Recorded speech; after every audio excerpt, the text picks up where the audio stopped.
Good morning, dear students. This is Mr. Emil. Today we are going to deal with one of the most important grammar lessons. It's conditionals. We have four types of conditionals.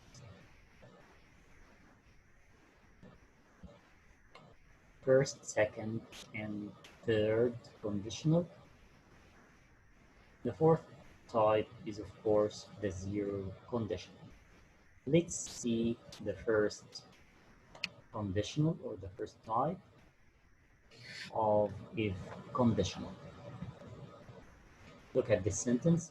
If I see Andrew at the meeting, I'll give him your message. Here we have two verbs, see and I'll give. The tense of the first verb is very good, present simple. And the second verb is future simple. This type, or the first type, is used to talk about something that is quite likely to happen in the future. It's very possible that I will see Andrew at the meeting. So in which case, I'll give him your message. The condition is quite likely to be fulfilled.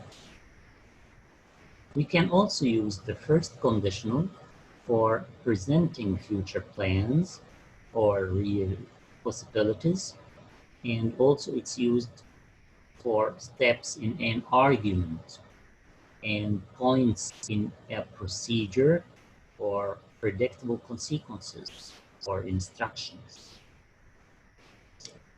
Let's see the second conditional, or we can call it hypothetical condition. What would happen if my parents were alive? They would be very proud of me now.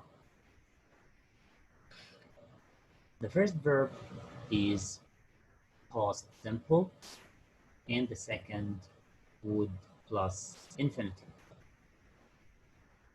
This type is used to talk about present situations, but they are impossible. They are hypothetical situations. The situation cannot be fulfilled because my parents are not alive.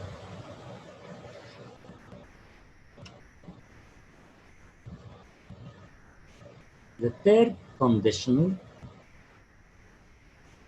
what would happen if she had worked harder, she would have passed her exams.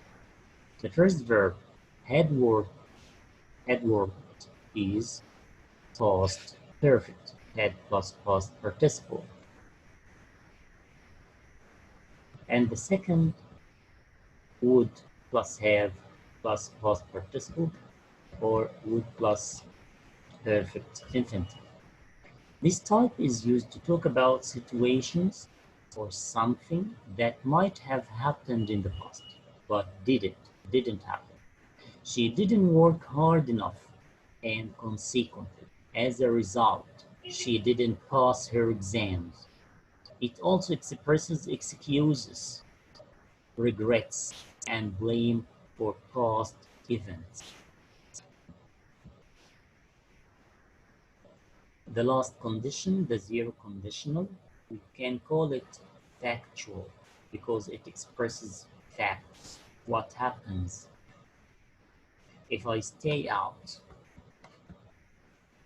I always take a taxi home.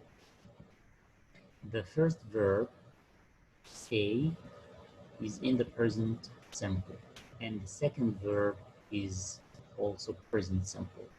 This case or this type is used to describe something that is generally true.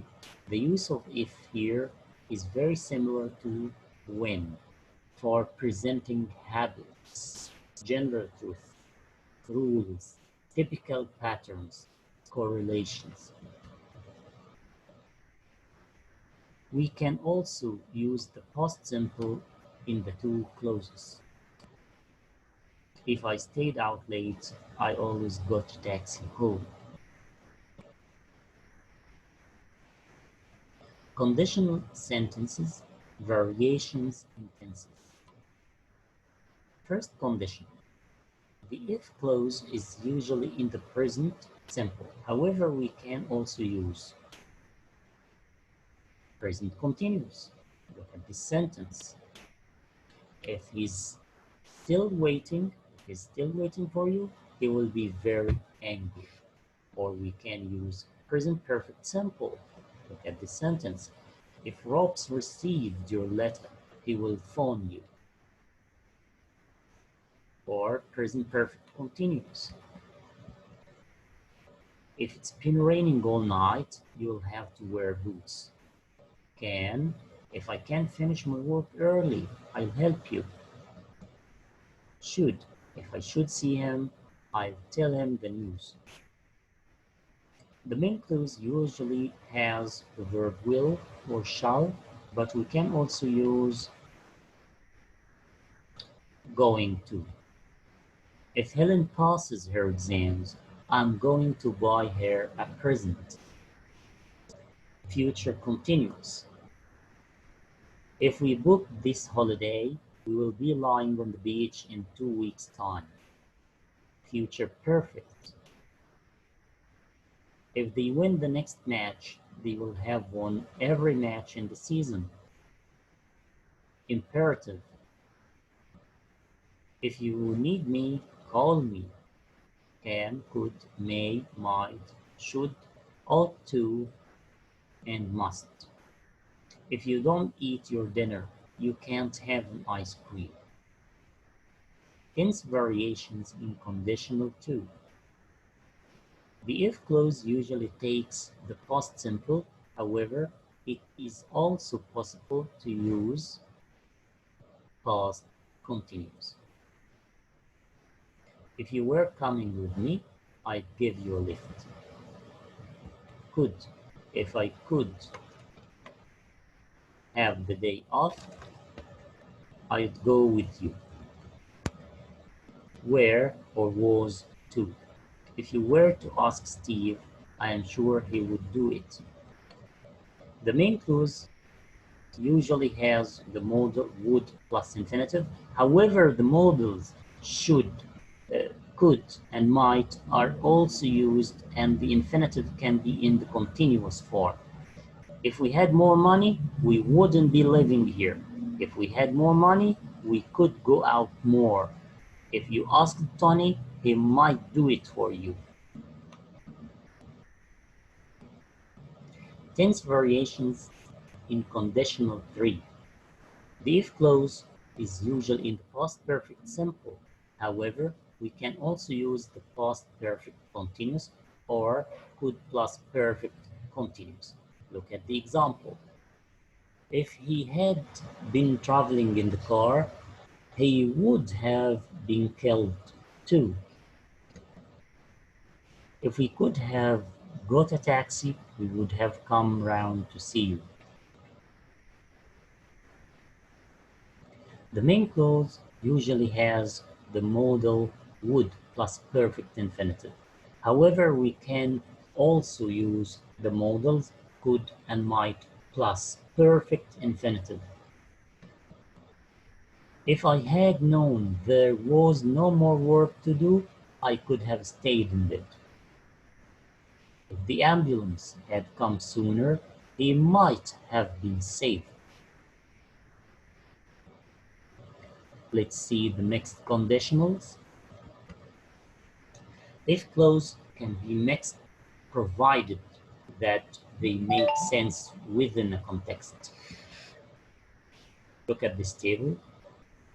If she had worked harder at university, she would have a degree now.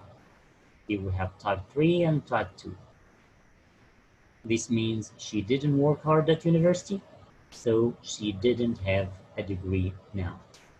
Another example, if I were faster, I would have won the race. Type 2 and type 3. I'm not fast, so I didn't win the race. Another example, if they were studying, all morning, they will be tired now. Type 2 and type 1. They were studying, so they are tired now.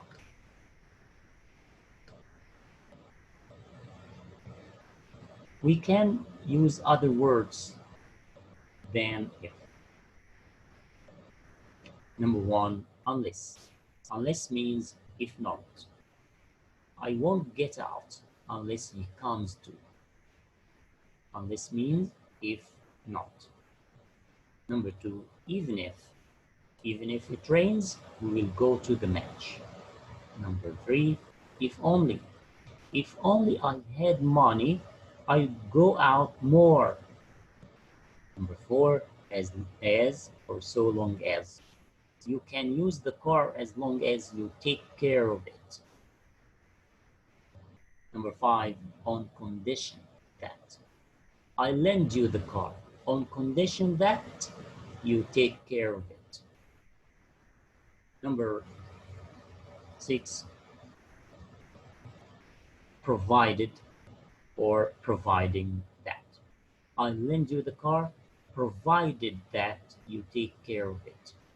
And the last one, assuming that. Assuming that you take care of the car, I lend it to you.